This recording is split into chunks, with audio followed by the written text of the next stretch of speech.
In March 1958, the Avro Arrow made its first flight.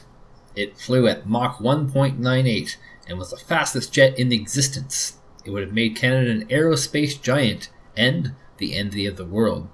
And then the evil progressive conservative Prime Minister John Diefenbaker cancelled the project, destroyed all the models, and sold the technology to the Americans. It is a familiar tale that we are told over and over again, and it's a lie. The truth is the Avro Arrow was over budget, behind schedule, and behind its competitors. This video is to demystify the Avro Arrow. Victory Aircraft had a contract with Avro to build Avro-designed planes. Avro was a British manufacturer. In 1954, they changed their name to Avro Canada so that they could fully adopt the brand that they were selling. They were, by and large, still producing British aircraft.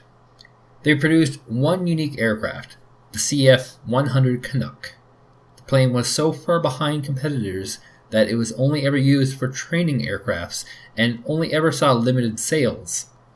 They attempted to produce a number of aircraft, but as they were building them, their competitors were releasing better aircraft that outpaced it. So are they really Canadian? About as Canadian as Budweiser.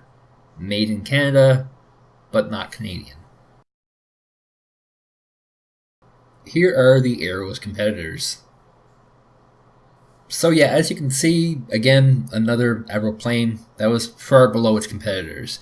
The Liberal government at the time tried to sell it as being better than what it was, and so when Diefenbaker cancelled it, people actually believed it was better than what it was.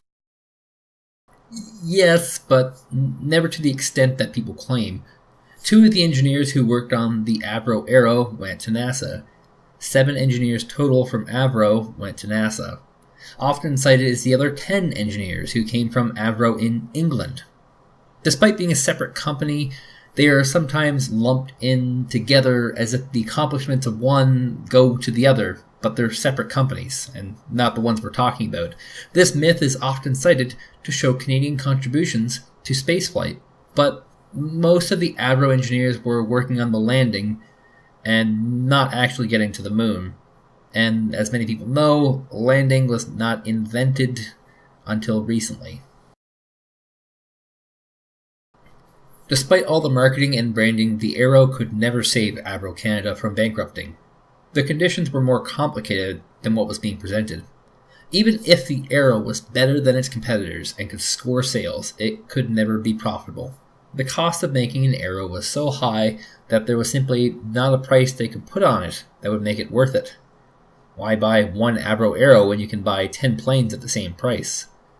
The other component was the inevitable sale to a steel giant. The steel giant realized they could use the Avro as a loss leader for their bigger steel business, and if they could get enough sales with Avro products, they could keep their steel production going. When the government pulled funding from the Arrow, it not only cut off funding to Avro, but it also to Sydney's mining and steel operations. This would lead to the inevitable collapse of Sydney Steel, as it became nationalized into Cisco, which is perhaps a story for another time.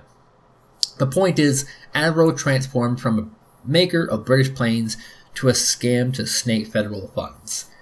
The Liberal government of Louis St Laurent was coming under attack from the PC leader John Diefenbaker over defunding of the Canadian military. The Avro Arrow created a fully government-paid 50,000 jobs and acted as a symbol that the Liberals were investing in the Canadian military. In secret, St. Laurent was taking donations from Avro while this was all going on to make sure that these government contracts were going to Avro, despite low performance. When the PC Diefenbaker government came into power, axing Avro was a key priority. A chance was given to complete the project and get something to market. But as soon as a single prototype was made, Diefenbaker pulled government funding and refused to buy any for Canada. Diefenbaker showed preference to de Havilland, Canadian Air, and Lockheed, of which many of these planes are still in active service.